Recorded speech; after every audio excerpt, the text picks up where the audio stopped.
ফের গরু চুরি। একই রাতে পরপর দুই বাড়ি থেকে গরু চুরির ঘটনায় চাঞ্চল্য ছড়ালো কুচবিহার জেলার তুফানগঞ্জ মহকুমার অন্দরান ফুলবাড়ি 2 নম্বর গ্রাম পঞ্চায়েতের বিলসি সিন্দুরের পার এলাকায়।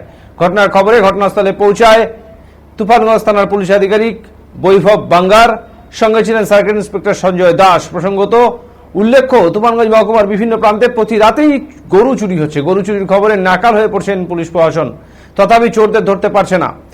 পুলিশ রাতের বেলা যথাসাধ্য চেষ্টা চালালেও হাতের নাগালে আসছে না চোর। প্রতিদিন থানায় জমা পড়ছে গরু চুরির অভিযোগ। এমত অবস্থায় ফের বিলসি সিন্দুরের পার এলাকায় একই রাতে দুটি বাড়ি থেকে গরু চুরি হয়। এতে চাঞ্চল্য তৈরি হয় এলাকায়। ঘটনার খবরে সরজমিনে তদন্ত করতে আসেন মহকুমা পুলিশ আধিকারিক। স্থানীয়দের সঙ্গে কথা বলে স্থানীয়দের সহযোগিতা কামনা করেন তিনি। সেই সাথে রাতের বেলা এলাকায় পুলিশি টহলদারি বাড়াতে আশ্বাস দেন এবং এলাকায় রাতের বেলা সিভিক ভলান্টিয়ার রাখারও আশ্বাস দেন এসডিপিও।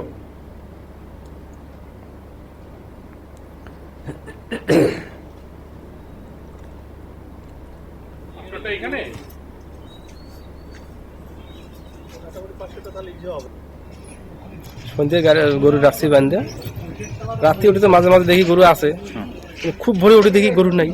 আচ্ছা, গরু বাছুরটা তো বাইরে থাকে, ছোট বাছুর, 7 মাসি বাছুর, আর গাইটি ঘরে। তখন ধুয়ে দেখি দড়ি কাটা। কয়টা গরু ছিল? গরু দুইটাই গরু, দুটো গরুই? দুটো গরু নিয়ে গেছে। দুইটা গরু নিয়ে গেছে। এখন গরু দুইটা দেখি নাই, তখন দেখলাম পাশের বাড়ি গেলাম, কাকাটা বাড়িতে, আর দেখি গরু দড়ি কাটা। কাকাকে ডাকছে, কাকা গরু কই, গরু কই? কাকা বলতে হ্যাঁ গরু কি হলে, আর দেখি ওটা দড়ি কাটা, তার চড়ে যাচ্ছে।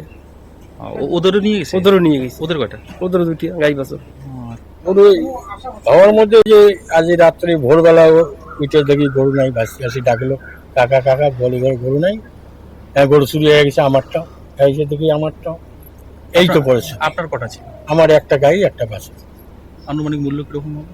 মূল্য 16,000 হবে। দুটোই 16,000? দুইটা না, একটা, এই আমার একটা আর কি। আপনার একটা? হ্যাঁ, একটা গাই বাছুর। আর তো গাই বাছুর? হ্যাঁ, তার মানে দুটোই? হ্যাঁ, ওনারও গাই বাছুর? হ্যাঁ, গাই বাছুর। এই একই ধরনের দাম আছে। রাত্রিবেলা